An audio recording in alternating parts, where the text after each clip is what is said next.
Derek, when a guy like a rookie like Josh Jacobs is gutting it out the way he's kind of gutting it out, does that resonate in the locker room at all? That he's fighting to play the way he's fighting to play? Yeah, absolutely. And like I said last week, like we've known for so long. Like when it happens, we all know, and that's why everything he's done is even more impressive, than just what it is. The way that he's fought. And he's one of my favorite people. We have great conversations all the time, off the field, on the field. That's my guy. We have some good talks about all that kind of stuff and the process and how people last in this league and all those kind of things. And he's the kind of guy. He reminds me a lot of Colton Miller last year. Although it's hard to see, at left tackle, the things you're doing well, they only look at when you give up a sack, right? But he is another guy that just gets it. They're football guys that if they get hurt, doesn't matter to them. They're going to do whatever it takes, like a lot of guys in our building, whatever it takes to play in those games. Do you have an appreciation, may not be the right term, but for the fact that you play on the same field and are part of the same quarterback legacy as Stabler and Plunkett and Monica and Flores, all those guys that you're doing things where they achieve greatness? Absolutely. The fact that we all, just put it in perspective, like a little kid from Fresno, California is playing, somewhere where it was his dad's favorite football team, let's be real about it. Like, it's pretty awesome, that's a dream come true. Those things every kid, that I've ever talked to that's on a football team, who wants to be in the NFL? Everyone raises their hand. How many of those kids actually get to do it, right? It's very few. It's hard. It's a hard business to do for a long time. And so to be able to be here, play on the same field that all of those legends, played on, and to actually know some of those guys and talk to those guys, call those guys friend, like that. That's kind of weird, but it is a really cool thing. Derek, you've been through a couple of these possible last games of the Coliseum. This time it seems like it's the real last game. How different is that knowing that this is it? Yeah. I think we talked about it last year, right? Like, I think it was at Denver.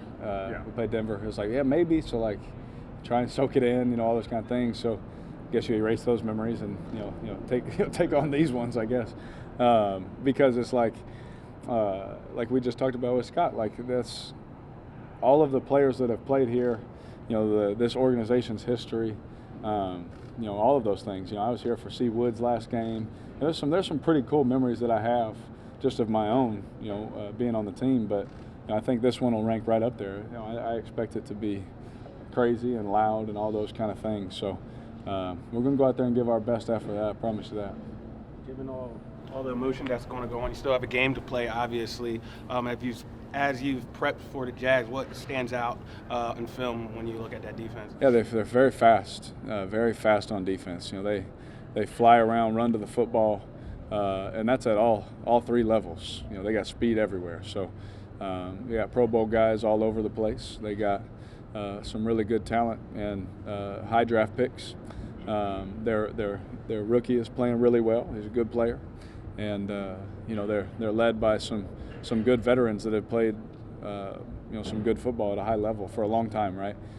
So we got our work cut out for us. They're a good team. Turn the film on, though. The thing that sticks out is just the speed. You guys have had so many good last couple of years, so many good opening drives in a game. Mm-hmm. Are you a little perplexed this year about the third quarter? I think it's like 98-20, your deficit in the third quarter. Why something like that would happen? Yeah, it's crazy. We sit there, you try and, Coach talks about it, with us and things like that, and he addresses it, and the adjustments, what is it, that kind of thing, and I'll let him talk about those kind of things. Yeah. But we definitely comes up because it's, is it something that's not being said, something that we're not thinking about, something, are we too casual coming out? You look at all those things, Are the mental errors up on those drives rather than at the beginning of games? You look at all that. So we try and, trust me, especially with Coach, we try and look at everything and try and improve on that, stat or however you want to say it. We definitely have to and need to improve on that, especially this week, against this team. We're going to see a guy like Foster Moreau go down for the season. Oh, it's tough, because we're all so close, friends, and he's part of our family. It's tough, to see him go down and be out, especially with the kind of year he was having. It's a great year, great start to a young career. But I know him; he'll be back faster than they tell him he'll be. And he'll be ready to rock. Do you have a favorite, or maybe two favorite Oakland moments and memories from Oakland? Oh man, I got a couple of them for sure. One I really enjoyed, obviously, was the first win. You never forget that first win in the rain, pouring down. Latavius running for all those yards and throwing the game winner to James Jones. And all those kind of things. And the celebration that took place when we needed to call a timeout. It's like please don't take away the first one like this. But I'll leave their two names out of it. But I remember that. I remember C. Woods last game, a fan running on the field and trying to grab him and things like that, just to say thank you and those kind of things. The comeback wins, the injury I've talked about, obviously, breaking my ankle, that was crazy. Breaking my finger was probably cool. It looked like a French fry, and then got to tape it up and come back out and finish the game, and we ended up winning. That one. So there's memories. I could sit here and talk about all the fun times, but there'll be a time and a place for that. We'll have a time for that.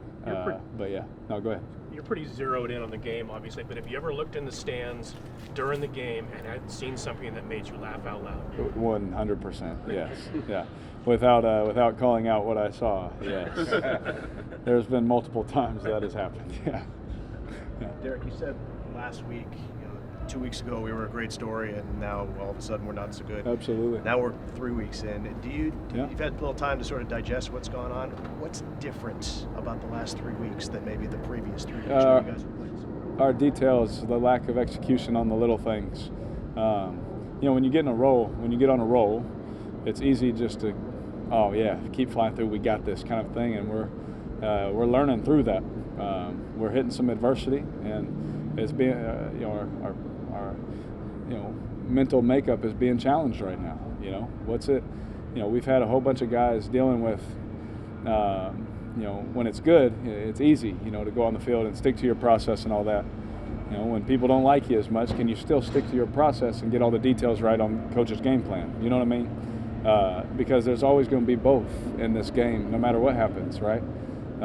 And so you try your best to echo that throughout, and hone in on those little things, because really that's all that's lacking. It's not the effort, it's not a lack of want to or anything like that.